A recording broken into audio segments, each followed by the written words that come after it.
안녕하세요, 덕자입니다. 제가 오늘은 합법과 불법, 불법과 합법, 이 중간에 있는 어떠한 그 미묘함, 어떻게 보면 불법인 것 같은데 어떻게 보면 쓸 것 같아, 돈을 벌 것 같은데 못 벌 것 같아, 이러한 애매한 거, 이거를 하면 되나? 하면 안 되나? 라고 많이들 생각하셨던 그 부분, 오늘 그것에 대해서 여러분들에게 알려드리겠습니다. 영상 끝까지 보세요. 제가 오늘 우리 동구이분들에게 보여드릴 물건은요, 바로 이 물건입니다. 2020 타경 10763번이고요. 소재지는 대전광역시 유성구에 있는 물건입니다.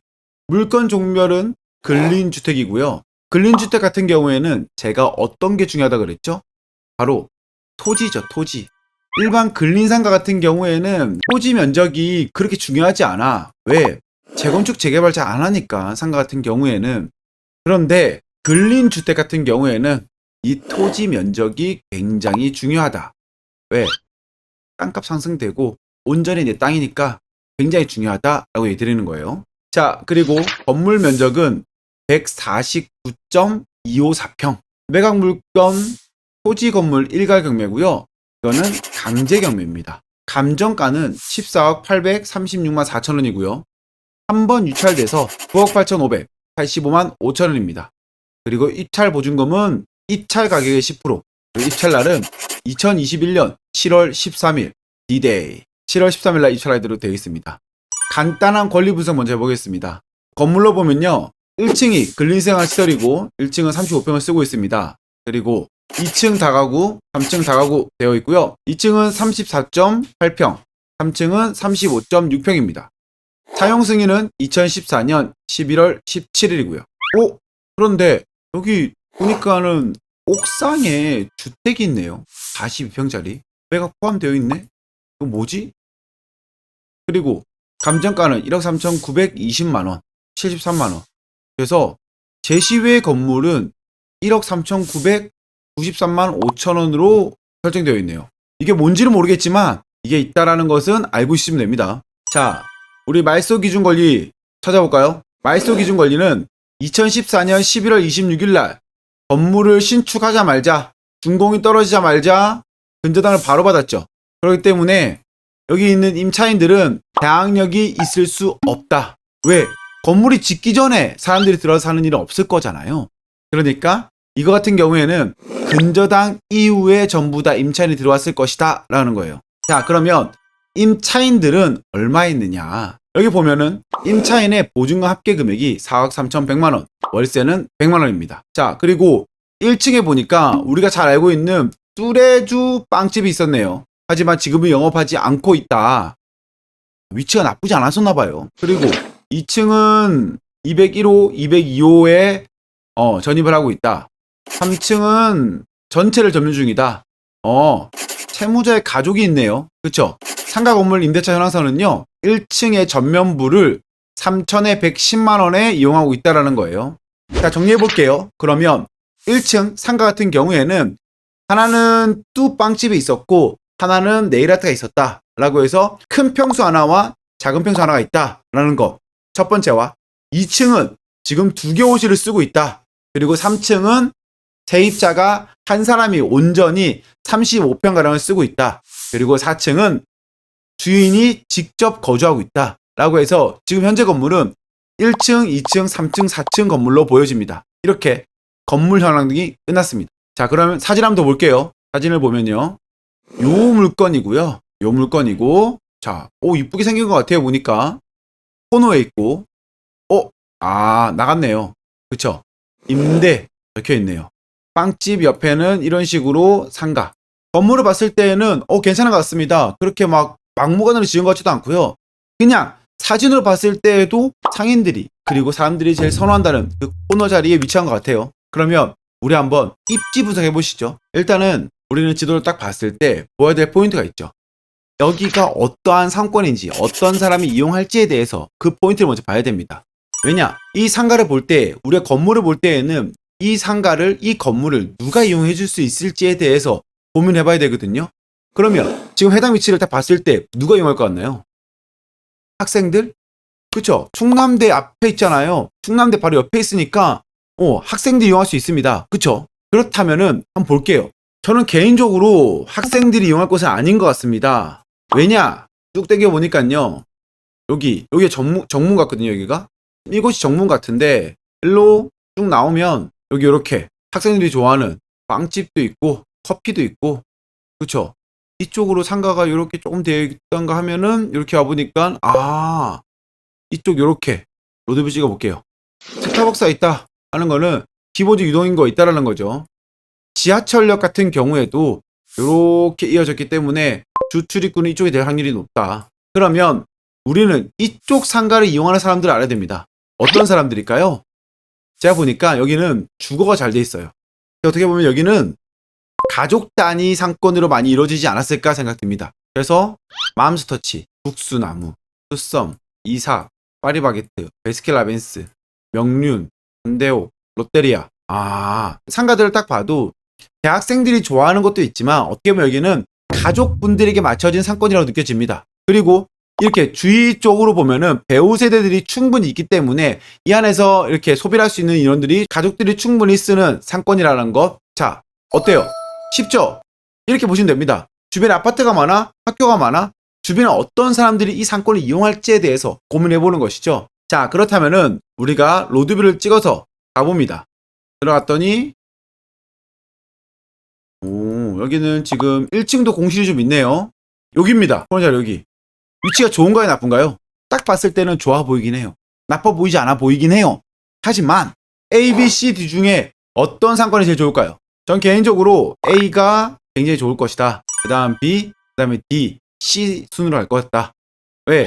A 같은 경우에는 여기서 나오는 수요들이기 때문에 요 라인이 장사가 나쁘지 않을 것이다. 초등학교 갈 때 요 라인도 그렇고 사람들이 나오기 위해서는 요 라인도 많이 갈 것 같다. 그러면서 여기에 안에 있는 먹자 같은 경우에도 혜택을 받을 것 같다. 하지만 여기 같은 경우에는 사람들이 걸어 나와서 길을 건너는데 부담을 느낀다. 여기서 내려와서 하기도 부담 느낀다. 여기도 그나마 가깝긴 하지만 그렇게 수요가 많지 않을 것 같다. 그럼 여기에 있는 사람과 여기에 있는 사람들이 갈 것 같은데 그러다 보니까 아까 보여드렸던 이쪽 편도 공신할 수밖에 없다. 자, 그렇게 해서 이 위치가 그렇게 좋은 위치는 아닌 것 같다. 하지만 그래도 코너였기 때문에 가시성은 뛰어나다 정도. 아시겠죠? 자, 그런데 이 물건이 지금 감정가 14억에 최저가 9억 8,500에 나왔죠.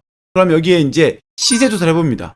토지는 과연 평당 얼마 되는지, 그리고 이곳에 지금 임대료는 어떻게 나가는지 생각해봐야 될 것 같거든요. 13평, 13평이 2억이에요. 19평이 3억. 30평대가 3억. 30평 기준으로 한 3억 가까이 되나 보입니다. 보니까. 자, 그러면 2층 201, 202호. 17평은 전세를 보수적으로 1.5억. 301호는 3억. 보수로 봤을 때 이런 거예요.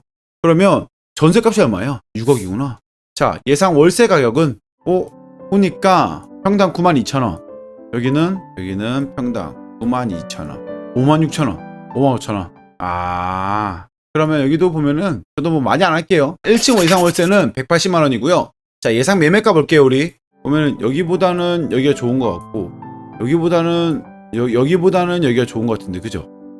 이거 같은 경우에도 평당 2천만 원 정도 얘기하는 거네요.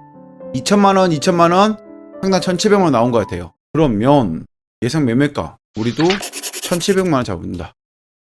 71평 12억. 와. 그러면 이거 보니까 1층은 월세 주고 2층은 전세 3억, 3층 전세 3억, 4층 전세 3억 이러면은 내 투자금 거의 안 들어가겠는데 이것도? 와, 완전 좋은데요? 그런데 여기서 하나, 우리 동료분들에게 말씀드렸죠. 이 물건 같은 경우에는 합법과 불법, 불법과 합법, 그 애매한 교묘한 선에 있다고요. 그쵸? 자, 이게 어떤 것이냐? 우리 다가구 같은 경우에는 건축물 대장을 다 보셔야 됩니다. 여기 이상한 게요. 건축물 대장상 보니까 1층, 2층, 3층이 있고 뭐가 없다? 4층이 없다. 와. 그래서 물어보니까 4층이 지금은 불법 건축물로 되어 있다. 하지만 아직 부과하진 않았다라고 하더라고요. 어떻게 보면 공무원분들도 불법 건축물이 있는 것도 알면데 그냥 묵시적으로 그냥 놔두고 있다. 하지만 누군가가 신고하면은 이거에 대해서는 문제가 된다. 철거해야 될 수 있다라고 얘기를 하기 때문에 참 큰 문제입니다. 큰 문제예요. 자, 그러면 1층은 월세 180만 원 받을 수 있고요. 2층 같은 경우에 2개 호수를 전세를 3억 정도 받을 수 있고 3층 같은 경우에도 한 3억 받습니다. 그러면 보증금 6억 3천에 월세 180만 원이다. 보증금 9억 아니다. 지금 아까 말씀드렸던 그 4층 같은 경우에는 원래는 철거 대상인 거죠. 그런데 아직까지 부가가 안 됐다는 것이 합법이란 말은 아닙니다. 있어도 되는 건축물이 아니라는 거죠. 그래서 저는 그 호수를 강행히 뺐습니다. 물론 거기를 낙찰받으면 그곳을 이용할 수도 있겠지만은 이행강제금이 부과된다 그러면 그 건물을 없애야겠죠. 그래서 제가 생각할 때에는 보증금 6억 3천에 월세 180만 원을 기준으로 두는 게 맞다라고 생각하는 거예요. 만약에 이 건물 같은 경우에 근린주택이다 보니까 상가와 주택의 비율이 있죠. 그런데 이 비율 자체가 주택에 많이 쏠렸다 그러면 이거는 주택으로 봅니다. 그래서 이거 같은 경우에는 주택을 가지고 계신 분들이 입찰하는 것보다는 주택이 없는 무주택자가 입찰하는 게 굉장히 유리할 것 같습니다. 그래서 저 같은 경우에는 이거를 최저가가 9억 8천이니까 최저가가 적을 것 같아요. 그 이유는 무엇이냐? 내가 가서 직접 살 것이다 하면 달라지겠지만은 전세를 주거나 이행강제금을 낸다 혹여나 그런 변수가 있다 할 때에는 그만큼 손해를 많이 볼 수 있기 때문이에요. 그래서 저는 보수적이게 9억 9천을 쓴다. 9억 9천 썼을 때 나의 투자금 얼마 들어갈까요? 전세 9억 9천 9.9억에 마이너스 전세 6억 마이너스 3천만 원 하면 내 돈이 들어가는 거는 3.6억 들어가겠네. 3.6억. 여기서 만약에 대출을 좀 받는다. 그러면 나의 투자금은 6천만 원. 일반적으로 내가 대출 안 받는다 했을 때에는 3억 6천만 원 정도 필요하죠. 플러스 뭐가 필요하다? 취등록세가 필요하다. 그리고 명도비가 필요할 수 있다. 해서 문제가 될지 모르겠지만은 내가 앞에 레버리지를 조금만 끼고 한다 그러면 나의 돈이 정말 하나도 들어가지 않도록 나의 돈이 정말 조금밖에 안 들어가는 세팅이 가능할 것 같습니다. 3억 정도 대출 받았다 하면은 한 달 이자가 90만 원. 그러면 한 달 예상 순수익은 90만 원. 9억 9천을 받았을 때는 시세차익이 1.5억 정도. 자, 어떠신가요? 이렇게 했을 때 실투자금은 9억 9천입니다. 그런데 실투자금이 들어간 다음에 뭐가 있죠? 우리는 처음에 대출을 받고 그 다음 뭐하죠?